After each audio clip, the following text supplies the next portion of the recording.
Hello guys, good morning, welcome to my channel. आप जैसा सब जान रहे हैं, आपको ख्याल भी है ये मैटर, लेकिन हम उसके और गहराई में जाएंगे। मैं आपको बात कर रहा हूँ कतार का जो इकोनॉमिक फोरम है वो पिछले मंडे से चल रहा है। मतलब कतार का जो अभी बिजनेस इकोनॉमिक फोरम है वो पूरे विश्व के लिए आज की तारीख में बोलूँ तो उसका अहमियत बहुत ज़्यादा है, उसका इम्पोर्टेंस ज़्यादा है। आप देखेंगे उसके अंदर पिछले 2-3 दिन से, जैसे कि मैं आपको बताना चाहूँगा, आज आपको तारीख हो गई है, आप देखेंगे तो 23, मतलब 23 तारीख जो है उसके अंदर आप 21 तारीख को मुकेश अंबानी का स्टेटमेंट आया था ब्लूमबर्ग के ऊपर। उसके बाद में कल की तारीख की अगर मैं बात करूं तो उसके ऊपर सुनील भारती मित्तल जो कि भारतीय एयरटेल के चीफ है या मेन है, मतलब तो ये दो मैटर क्या इम्पैक्ट कर रहे हैं और क्या बोल रहे हैं, इसके अंदर विश्व के काफ़ी कंट्री के लोग भाग ले रहे हैं। उसमें चाइना का दबदबा इस बार कम है, और वैसे भी आप देखेंगे तो चाइना के अंदर इकोनॉमी में थोड़ा स्लो डाउन बता रहे हैं। लेकिन ये सब का कंक्लूजन मैं आपको लास्ट में दूंगा। अभी मैं अपने इंडिया के पॉइंट ऑफ व्यू से आता हूँ, जो मेरा मेन मकसद है। तो ये जो बात हो रही है और जो फोरम के अंदर स्पेशल फोकस हो रहा है इंडिया के ऊपर, उसके पीछे क्या रीज़न है, इसमें आप देखेंगे तो सेंट्रल गवर्नमेंट लाइट में नहीं है, लेकिन पूरा रोल सेंट्रल गवर्नमेंट का है बिहाइंड द सीन जाकर के अगर हम सोचेंगे, और उसका इम्पैक्ट आपको दिखेगा। और पिछले कुछ टाइम का आप देखेंगे जर्मनी के अंदर, यूरोप के अंदर, यूके के अंदर, यूएसए से अंदर, ये सभी जापान के, ये सभी कंट्रियां ज़्यादातर फोकस इंडिया की तरफ कर रही है और एकदम क्लियर कट मैसेज दे रही है ओपनली मीडिया के सामने कि उनका इंटरेस्ट या उनका रुझान चाइना की तरफ कम हो गया है और होता जा रहा है।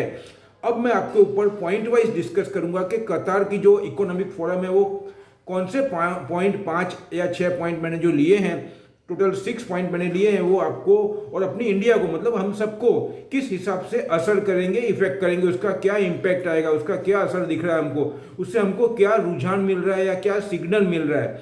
सबसे पहला पॉइंट मैं बताऊंगा आपको, कतार के अंदर मिस्टर मुकेश अंबानी, उन्होंने बहुत ही ज़्यादा फोकस करते हुए बोला था, ये मैं बोलूँगा उसके अंदर आप ध्यान रखना, अगर नोट डाउन करना है तो भी बहुत अच्छी बात है। वो पॉइंट हमको आने वाले टाइम के मार्केट के लिए बहुत बड़ा सिग्नल देते हैं, क्योंकि वो बहुत बड़े लोग हैं, वो बहुत बड़ा इन्वेस्टमेंट का अनाउंसमेंट कर सकते हैं इसमें।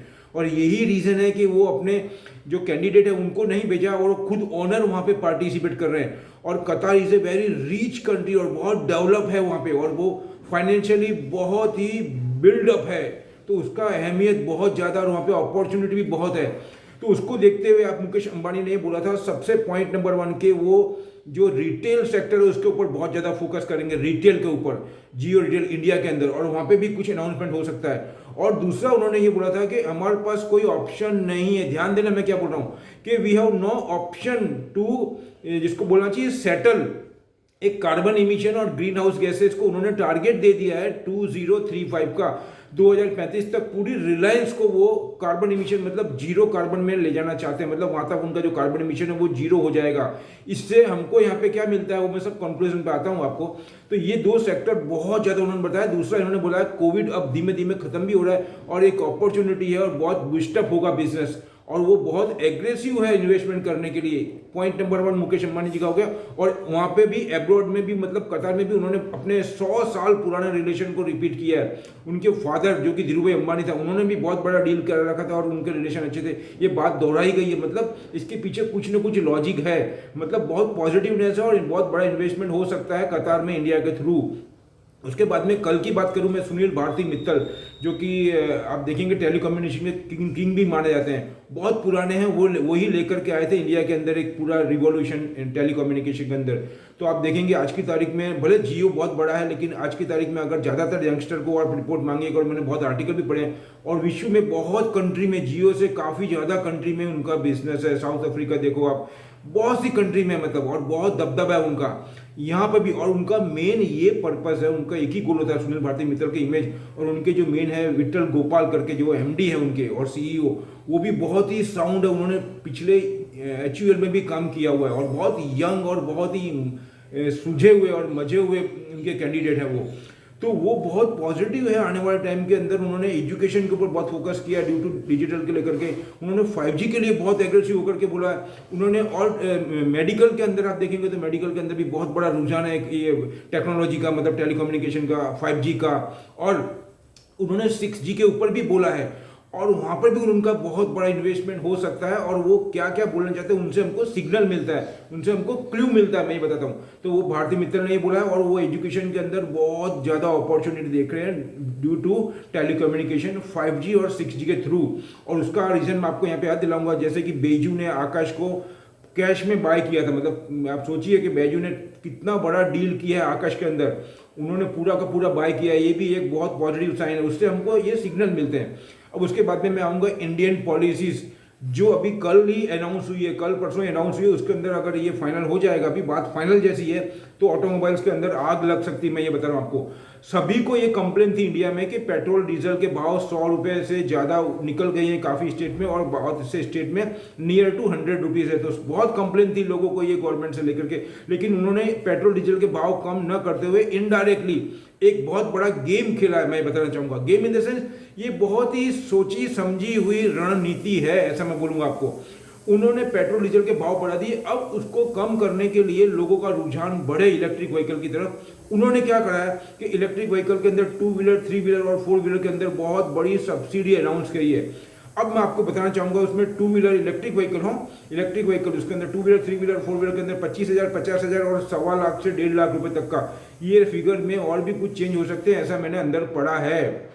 Still they have to declare officially, मतलब फिर भी ये बहुत बड़ा। और दूसरा ये भी मेंशन किया है कि ये सब्सिडी डायरेक्ट उनके खाते में जाएगी। मतलब उसमें ऐसा नहीं होगा कि भाई डीलर देगा, वो देगा, ये देगा। मतलब लिंगल ऑन मैटर नहीं, आपने फाइनल डिसीजन लिया, गाड़ी परचेस करी, तुरंत आपके खाते में एक सिस्टम होगा, उसके थ्रू आपके खाते में सब्सिडी जमा हो जाएगी। मतलब ये एक करप्शन को बहुत कम करेगा और एक बहुत गुड साइन देगा पूरे वर्ल्ड के लिए, और हमारे लिए भी एक उत्साह की भावना होगी। ये मैटर हो गया। उसके बाद में यूएसए, ईयू, फ्रांस, फिर जर्मनी एंड जापान पॉजिटिव, ये सभी पॉजिटिव है। इनके अंदर आप देखोगे तो उनके जो रिजल्ट मतलब उनके जो डेटा आ रहे हैं, और मैं पिछले कुछ टाइम से जो आर्टिकल आ रहे हैं वो सभी मैं पढ़ रहा हूँ, बहुत पॉजिटिव है।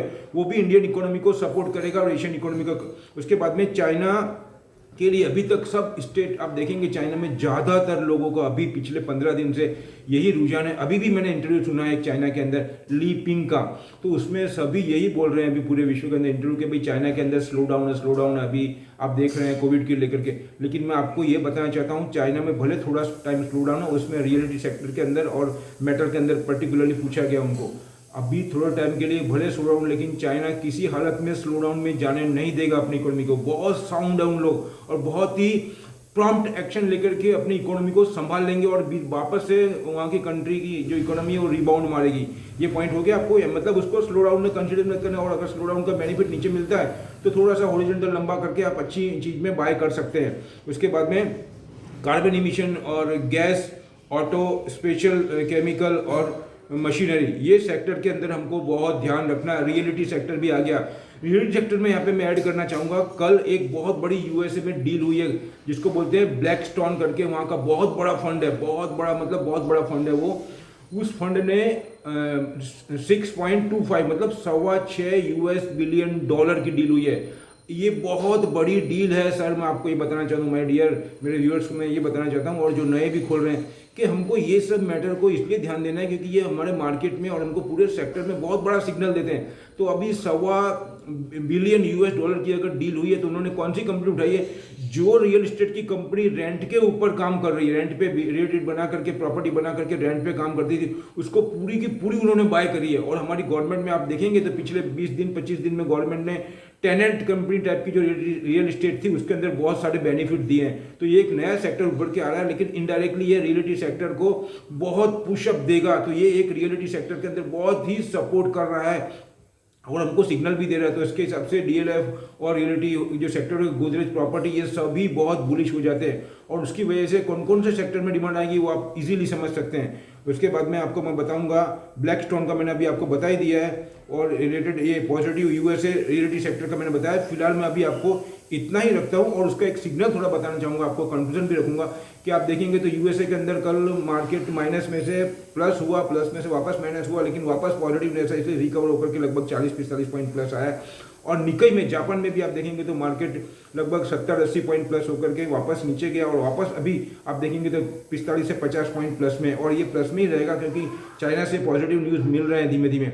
और आपको बताना चाहूँगा यहाँ पे जो मैटर था चाइना का कि इसको लेकर के, मेटल को लेकर के, या अपने जिसको बोलना चाहिए अपने ये मेटल जो मैटर है मेटल के अंदर, तो उसके अंदर मेटल सेक्टर के उन्होंने जो अपना रिजर्व पड़ा था उसको ओपन करने की बात करी, उसी के बेस के ऊपर पूरा का पूरा जो मेटल सेक्टर है वो डाउन गया था।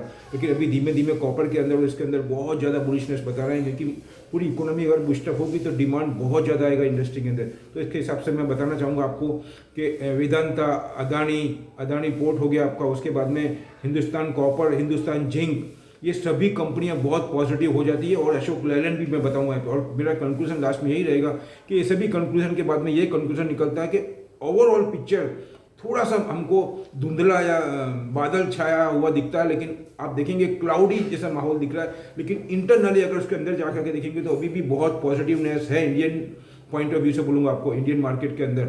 और कल 24 तारीख होगी तो रिलायंस बहुत बड़ी डील या कुछ ऐसा अनाउंसमेंट कर सकता है उसके रिजल्ट के टाइम के ऊपर, तो ये भी एक पॉजिटिव साइन है, हमको ध्यान रखना है। और अगर रिलायंस चला है तो दूसरे सेक्टर में बहुत जोरदार शार्पली प्रॉफिट टेकिंग करेंगे, ध्यान रखना। उसमें 200 से 250 रुपये का गैप बता रहे हैं, 22 रुपये का भाव चल रहा है, 2400-2500 तक के भाव बता रहे हैं उसमें। तो अगर 200-250 रुपये रिलायंस को उन लोग खींचेंगे तो सामने कोई सेक्टर में बहुत ज़्यादा उन लोग सेलिंग प्रेशर डालेंगे, तो वहाँ पे हमको अपॉर्चुनिटी के नीचे बाय करने का, लेकिन हॉरिजॉन्टल 2.5 से 3 महीने का रखना है, इतना बोलूँगा।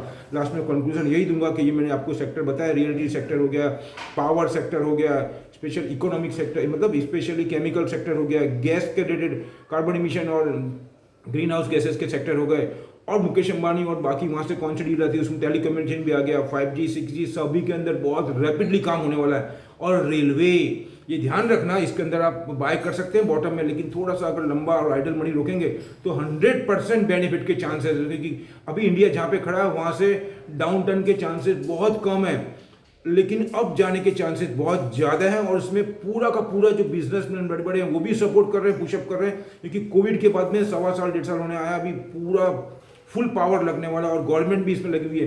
तो ये दो अगर पुशबैक मिल गया तो इकोनॉमी बहुत फास्ट चलेगी और हमारा जो इंडेक्स है वो नए नए कीर्तिमान स्थापित कर देगा। लास्ट में ये बोलूँगा, ये मेरे अपने विचार है, अपनी स्टडी है, अपने थॉट है, आप अपना फाइनल डिसीजन अपने एक्सपर्ट की गाइडलाइन से लें। और अगर मेरे वीडियो अच्छे लग रहे हैं तो उसको लाइक करें, शेयर करें, सब्सक्राइब करें और अपने फ्रेंड्स के पास भी भेजें। और आपको कुछ भी इसमें क्वेरी लग रही है या कुछ कमेंट लग रहा है तो मैं आपको रिक्वेस्ट करूंगा आप अपनी कमेंट्स मुझे भेजें, हम मिलकर के उसको दुरुस्त करेंगे, ठीक करेंगे। और आगे ये बोलूँगा आपको मिलते हैं अगले वीडियो में और कुछ नई डिटेल के साथ में, जानकारी के साथ में। थैंक यू, जय हिंद।